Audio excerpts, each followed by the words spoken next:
तो तुम पागल हो? वो हैरत से पूरी आंखें फाड़े लंबे लंबे सांस लेकर बिगड़े तनफ्फुस को एतदाल में लाने की कोशिश में लगी थी, जबकि मुस्तफ़ा शाह की इस शिद्दत ने उसका दिमाग घुमा कर रख दिया था। पागल हूँ तुम्हारी मोहब्बत में। अंदाज पुरसकून था। रूप का दिमाग भग से उड़ गया। तुम इस वक्त यहाँ क्या कर रहे हो? अपनी किसी बात का असर उस पर ना होता देखकर आखिरकार वो मेन पॉइंट पर आई। इस वक्त की क्या बात कर रही हो? मैं तो यहाँ किसी भी वक्त आ सकता हूँ। आखिरकार तुम मेरी बीवी हो और बीवी से मिलने मिलाने का कोई वक्त मुकर्रर नहीं होता। बस जब दिल में अपनी बीवी के करीब होने की ख्वाहिश उमड़े तो बिना किसी देरी के उसके करीब आ जाना चाहिए। अंदाज अब भी पुरसकून था।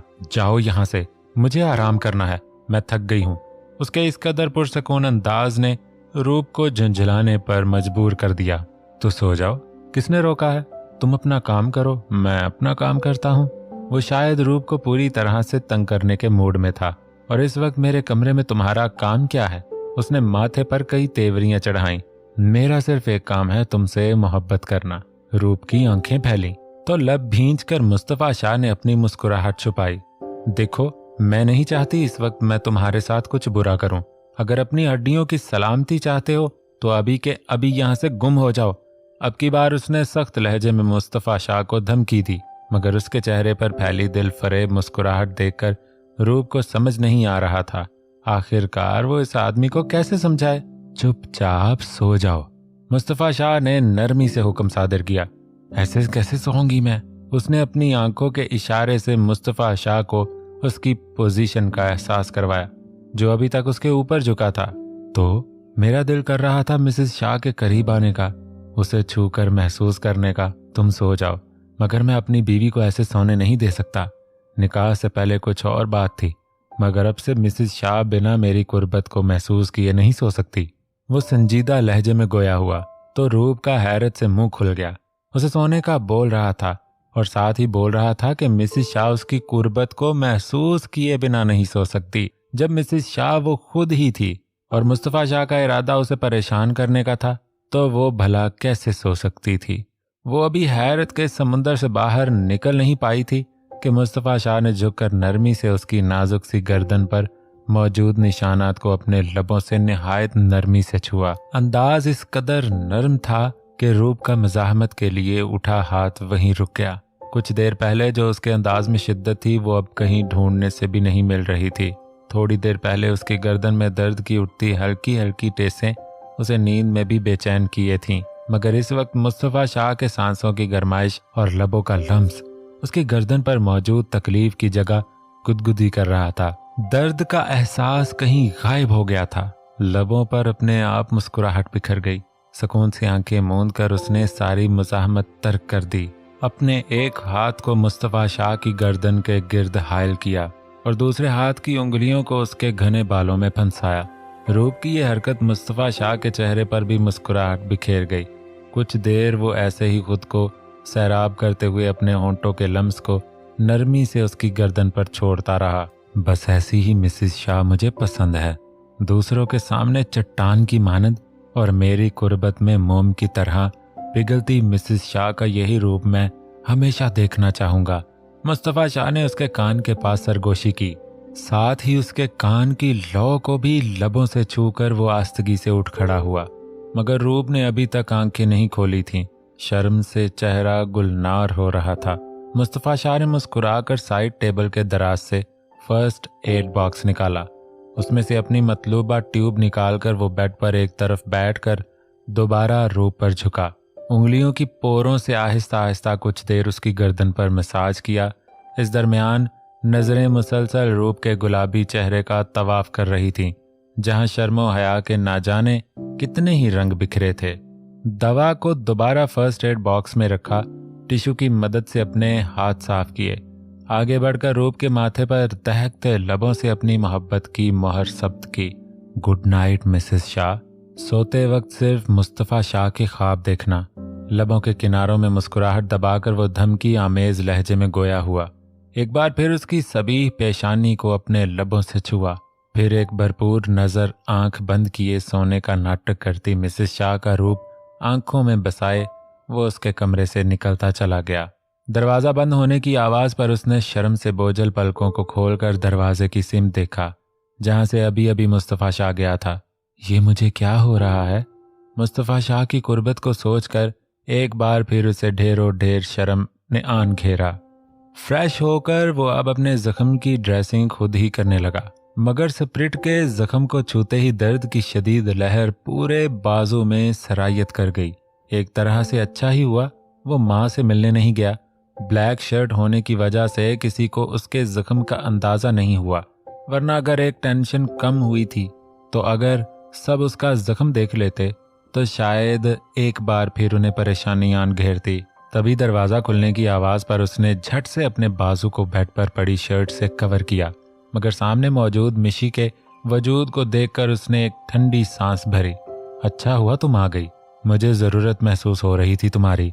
अपनी शर्ट एक तरफ रखकर उसने मिशी को अंदर आने का इशारा दिया, जबकि चांद को इस तरह शर्टलेस देखकर उसने दांतों के तले लब दबाए।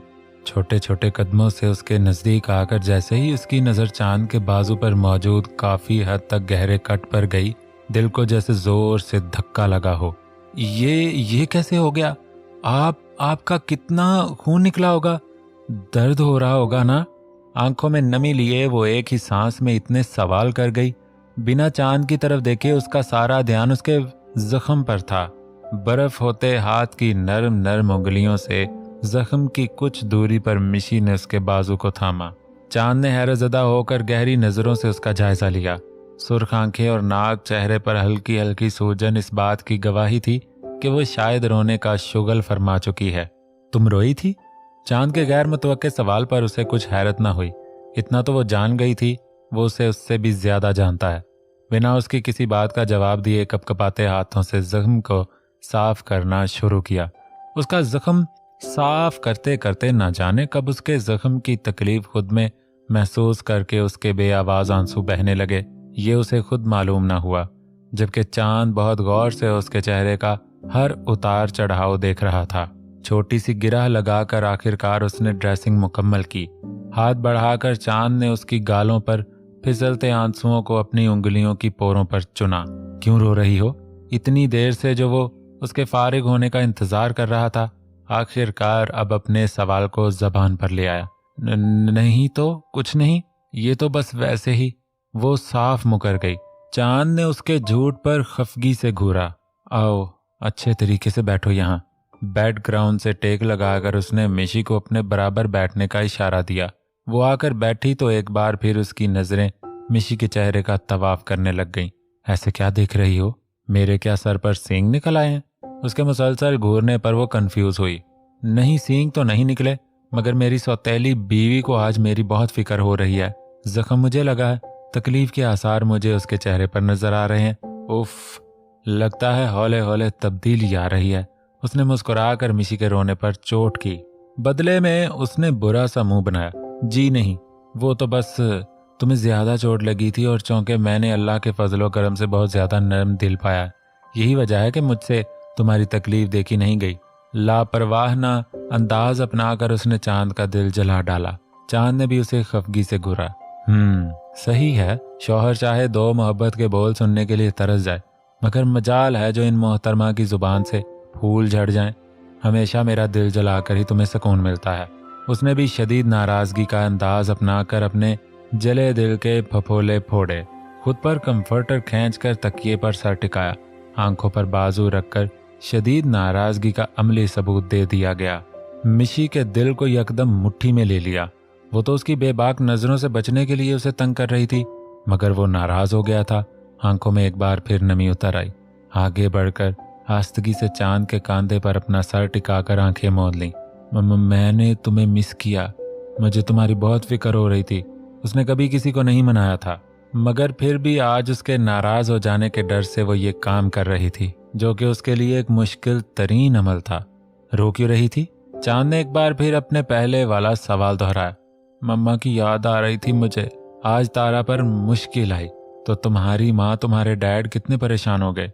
तुम्हारी माँ की तबीयत खराब हो गई, तुम्हारे डैड भी एक पल सुकून से नहीं बैठे। बस यही वजह थी। मुझे भी मम्मा। बाकी के अल्फाज उसके मुंह से अदा होने से इनकार कर गए। आंखों से एक बार फिर आंसुओं की झड़ी लग गई। सिसकियों के दरमियान हचकोले खाता वजूद चांद को घबराने पर मजबूर कर गया। तेजी से उठकर उसने मिशी के हचकोले खाते वजूद को अपने मजबूत बाजुओं के हिसार में लिया। रिलैक्स मिशी, मैं तुमसे नाराज नहीं हूं और तुम फिक्र क्यों करती हो? हम सब हैं तुम्हारे साथ। यहाँ हर कोई तुमसे मोहब्बत करता है। उसे समझ नहीं आ रहा था वो उसे कैसे दिलासा दे। जब जब उसकी ऐसी हालत होती थी, चांद को हर बार से ज्यादा सिद्दीक पर गुस्सा आता। चाह कर भी उसे कोई हल नजर नहीं आता था जिसके जरिए वो उसकी ये तकलीफ कम कर सके, मगर सच शायद यही था। मिशी की जिंदगी में यह वाहिद तकलीफ थी जिसका मरहम चांद मलक के पास नहीं था, और ना ही वो उसका ये दर्द बांट पा रहा था, क्योंकि उसका कोई दिलासा शायद उसके दिल को सुकून नहीं पहुंचा सकता था। हंटर की आवाज के साथ ही पूरे कमरे में चीखों की आवाज गूंजने लगी। एक काम ढंग से नहीं कर सकते तुम लोग? किस चीज के पैसे दिए थे मैंने तुम लोगों को? हाथों में हंटर लाल बब्बू का चेहरा और गुस्सा सवा नेजे पर चढ़ा था, जबकि सामने मौजूद आदमी का चेहरा मारे तकलीफ के लाल हो चुका था, मगर वो फिर भी जब्त का मुजाहरा कर रहा था। शायद यही गरीबी होती है जो अमीर का हर जुल्म और सितम सहने पर मजबूर कर देती है। एक दिन, सिर्फ एक और दिन देती हूं मैं तुम्हें। उस लड़की को ढूंढ कर निकालो, वरना अपनी जान से हाथ धोने के लिए तैयार हो जाओ। वो गुस्से से फिनकारी। अब दफा हो जाओ, जाओ जाकर उस लड़की को ढूंढो। एक और हंटर उसके वजूद पर मारकर उसने सामने मौजूद आदमी को जाने का हुक्म सादर कर दिया और एक कहर बरसाती नजर दूसरे आदमी पर डाली। पूरी ताकत लगाकर हंटर से एक साथ 2-3 बार उसके वजूद पर भी किए। सामने मौजूद आदमी भी पहले आदमी की तरह सिसक उठा, मगर जुबान से एक लफ्ज शिकायत अदा न की। तुम्हारा कौन सा बहाना है काम चोर इंसान? उस आदमी का मैं समझ सकती हूँ, उसे उस लड़की का नाम पता कुछ नहीं मालूम, मगर तुम्हें तो मुस्तफा शाह का पूरा डाटा दिया था मैंने, फिर भी तुम कुछ पता नहीं कर पाए। वो चीखी और एक बार फिर से हंटर पर गिरफ्त मजबूत करके उसने सामने मौजूद आदमी के होश ठिकाने लगाने का सोचा। रुको लीजा, दुर्राब की आवाज पर वो चौंकी। उसका हवा में बुलंद हाथ वहीं रुक गया, जबकि अपने काम में खलल पड़ने पर उसका गुस्सा और बढ़ गया। जिस इंसान के बारे में पता लगवाने के लिए तुमने इन लोगों को भारी रकम अदा की है, दरअसल वो इंसान पाकिस्तान में ही नहीं है। दुर्राब के इंकशाफ ने गोया उसके सर पर धमाका किया हो। नो वे, ऐसा नहीं हो सकता। मुझे पक्का यकीन है माय लव, मुस्तफा शाह यहीं पाकिस्तान में मौजूद है। वो गुस्से से फिनकारी तो दुर्राब ने लापरवाही से कंधे उचकाए। कोशिश करके देख लो, मगर ये इन्फॉर्मेशन हमें ऐसे इंसान से मौसूल हुई है जो हमारा पक्का खबरी है, और आज तक उसने जितनी इन्फॉर्मेशन दी है वो कभी गलत साबित नहीं हुई। बाकी तुम्हारी मर्जी, अगर यूं ही इन लोगों पर गुस्सा होकर अपना खून जलाना चाहती हो तो तुम्हारी मर्जी है। वो अपनी बात कहकर लीजा को सोचों के भंवर में डूबा छोड़कर वहां से चला गया। मुस्तफा बेबी, ऐसा कैसे हो सकता है? जबकि मैंने जिस आदमी से तुम्हारे बारे में मालूम करवाया था, उस आदमी ने तुम्हारे पाकिस्तान में होने का अंदेशा जाहिर किया था। यही सोचकर तो मैं इस मुल्क के अजीबो गरीब मुल्क में आई थी। कमरे में इधर उधर टहलते हुए वो अपने दिमाग पर जोर डाल रही थी। अगर कोई बात नहीं जान, अगर तुम पाकिस्तान में नहीं हो तो कोई बात नहीं, कोई बात नहीं। तुम जहां कहीं भी हो, लीजा तुम्हें ढूंढ लेगी। मैं आज ही तुम्हें ढूंढने के लिए अलहदा से आदमियों का बंदोबस्त करती हूँ। तब तक मैं इस लड़की को मजा चखाने का इंतजाम करती हूँ। दिमाग में खतरनाक मंसूबे लिए वो ख्यालों में ही रूप मलक से अपनी बेइज्जती का बदला ले रही थी। हर तरफ की खाक छान कर वो थका हारा घर आया। रानी ने आगे बढ़कर पानी का ग्लास भरकर उसकी तरफ बढ़ाया। कुछ मालूम हुआ बेटा? अपनी माँ के लहजे में एक आस उम्मीद को महसूस करके उसके दिल को किसी ने मुट्ठी में लिया, मगर वो चाहकर भी अपनी माँ की उम्मीद बरकरार न रख सका।